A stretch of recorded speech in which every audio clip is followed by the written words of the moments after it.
हामी यतिखेर नुवाकोट जिल्ला देवीघाटमा रहेका छौँ भने यो अहिले दृश्यमा देखिरहनु भएको भाग हिजोको भोटेकोसीमा आएको बाढीका कारणले एकदम बन्जर बनेको अथवा मरुभूमि जस्तो बगरमा परिणत भएको ठाउँ हो। यो ठाउँ अहिले हजुरहरूले यस्तो चाहिँ वितण्डा अवस्थामा देखिन सक्नुहुन्छ भने यो हिजो बाढी आउनुभन्दा अगाडि पनि एउटा पुरा झिलिमिली सहरमा थियो भने आजको यो घडीमा चाहिँ यस किसिमको बगरमा परिणत भएको छ। यस दुःखद घडीमा दिवंगत हुनुभएका अथवा चाहिँ ज्यान गुमाउनुभएका सम्पूर्ण व्यक्तिहरूमा म चाहिँ हृदयदेखि नै हार्दिक श्रद्धाञ्जली भन्न चाहन्छु र घाइतेहरूको शीघ्र स्वास्थ्य लाभको कामना गर्न चाहन्छु। यहाँ देख्न सक्नुहुन्छ यो ठाउँ पुरा एकदम सहर थियो हिजो बाढी आउनुभन्दा अगाडिसम्म। आज यस किसिमले बगरमा परिणत भएको छ। यहाँदेखि अलि तल त्यो रुख छ, अहिले त्यो पिपल रुखभन्दा अलि तल जाल्पादेवी मन्दिर रहेको थियो। हजुरहरूलाई अर्को कुरा पनि के छ भने देवीघाट भनेपछि जाल्पादेवी र त्यस पछाडि पृथ्वीनारायण शाहको अन्त्येष्टि भएको ठाउँ को रूपमा पनि परिचित थियो। यस ठाउँमा अहिले जाल्पादेवी मन्दिर पनि बाढीले लगिसकेको छ भने अन्त्येष्टि भएको ठाउँ पनि बाढीमा परिसकेको छ। पृथ्वीनारायण शाहको अन्त्येष्टि भएको ठाउँ पनि बाढीमा परेको छ। देख्न सक्नुहुन्छ सम्पूर्ण रूपमा यहाँ एक किसिमको वितण्डा मचिएको छ। घरहरू कुनै मात्रै बाँकी छ। बाँकी रहेका घरहरू पनि कामै नलाग्ने अवस्थामा छ। एक किसिमको चाहिँ बगरमा परिणत भएको छ। हामी यहाँ बस्दै गर्दा चाहिँ रोड सफा गर्ने क्रममा सुरक्षाकर्मीहरू लागिरहनु भएको छ। यो चाहिँ रोड सफा गर्ने क्रममै चाहिँ विभिन्न व्यक्तिहरूको लासहरू फेला परेको देखिन्थ्यो। फेला परेको लासहरू चाहिँ सुरक्षाकर्मीहरूले यहाँ चाहिँ सुरक्षित स्थानमा राख्ने कामहरू गरिरहनु भएको छ। एक किसिमको उद्धार कार्य जारी छ। यहाँ हिजोको अवस्था कति भयावह थियो होला, अहिले कतिपय ज्यान जोगाएर भागिसक्नु भएको छ अथवा सुरक्षित ठाउँमा जानुभएको छ।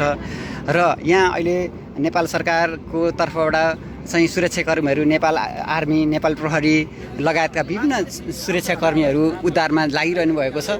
देख्न सक्नुहुन्छ पुरै रूपमा यस किसिमको वितण्डा छ। एकदम दुःख लाग्दो घटना, यो कसैले कल्पनै गरेको थिएन। यस किसिमको घटनाले धेरै जनधनको क्षति भएको छ। नुवाकोट, रसुवा, धादिङ तीनवटै जिल्लालाई प्रभावित गर्ने गरेर यस किसिमको विध्वंसकारी चाहिँ घटना भएको छ। यहाँ दृश्यमा देख्न सक्नुहुन्छ यहाँ चौपायाहरू अथवा चाहिँ मरेका चौपायाहरू यहाँ यत्रतत्र देखिन्छ यहाँ चौरमा। त्यस पछाडि घरका सरसामानहरू पनि यत्रतत्र छरिएका छन्। यी सबै कुराहरूलाई चाहिँ हामीले दुःखद कुरालाई हामीले हेर्नु बाहेक अरू केही पनि गर्न सकिरहेका छैनौँ। पक्कै पनि चाहिँ यो घटनामा परेकाहरूलाई उद्धार कार्य हैन हरेक किसिमको चाहिँ बाँचेकाहरूलाई पनि उचित बासको व्यवस्था गरियोस् नेपाल सरकारले। त्यस पछाडि यहाँ चाहिँ एक किसिमको रोग पनि फैलिन्छ कि भनेर फेरि एक किसिमको डर पनि आम मान्छेहरूमा देखिन्छ। त्यस किसिमले ल त्यो भएको हुनाले हामीले चाहिँ ध्यान दिनुपर्ने कुराहरू, रोग एक किसिमको चाहिँ घटनामा परेर ज्यान गुमाए त गुमाइसक्नु नै भएको छ र बाँचेकाहरूलाई पनि चाहिँ रोगले सताउने हो अथवा चाहिँ बस्ने ठाउँहरूको अभाव हरेक कुराले चाहिँ सताउने हो कि भन्ने एक किसिमको पिर चाहिँ आम जनताहरूमा देखेको पाइयो। अर्को कुरा के भन्दाखेरि यहाँ भग्नावशेषहरूमा अथवा चाहिँ बाँकी रहेका चिजहरूमा पनि चाहिँ चोरी हुने अथवा चाहिँ हैन यो चाहिँ हरेक किसिमको घटनाहरू हुने क्रम देखिन्छ।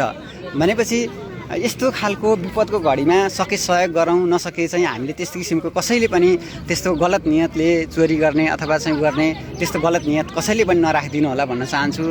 यस किसिमको घटनाहरू, चोरी अथवा हरेक कुराहरूको घटनालाई न्यूनीकरण गर्नको निमित्त नेपाल सरकारको सुरक्षाकर्मीहरूले पनि विशेष ध्यान दिन जरुरी देखिन्छ।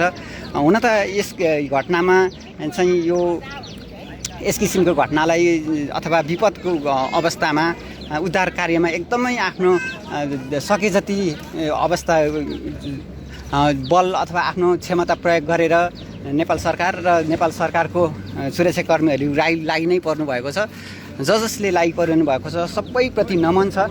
पक्कै पनि यस किसिमको दुःखको घडीमा आम नेपालीको तर्फबाट पनि हामी जनताहरूले पनि धेरै कुराहरू गर्न सक्छौँ हैन। आर्थिक सहयोग गर्ने कुराहरूदेखि लिएर गएर हरेक कुराहरू गर्न सकिन्छ। त्यो भएको हुनाले हामी जनताहरूको तर्फबाट पनि गर्न सकिने कुराहरू सबै जनताहरू मिलेर त्यस किसिमको उद्धारमा अथवा चाहिँ पुनर्निर्माणमा चाहिँ लाग्नुपर्ने देखिन्छ। त्यस किसिमको नेपाल सरकारले गरेको आह्वानमा आर्थिक सहयोग हरेक कुराहरू सहयोग गरिदिनु हुन सम्पूर्णमा अनुरोध पनि छ। यो यति भन्दै म आजको यस भिडियोबाट बिदा माग्न चाहन्छु। हस्त नमस्कार।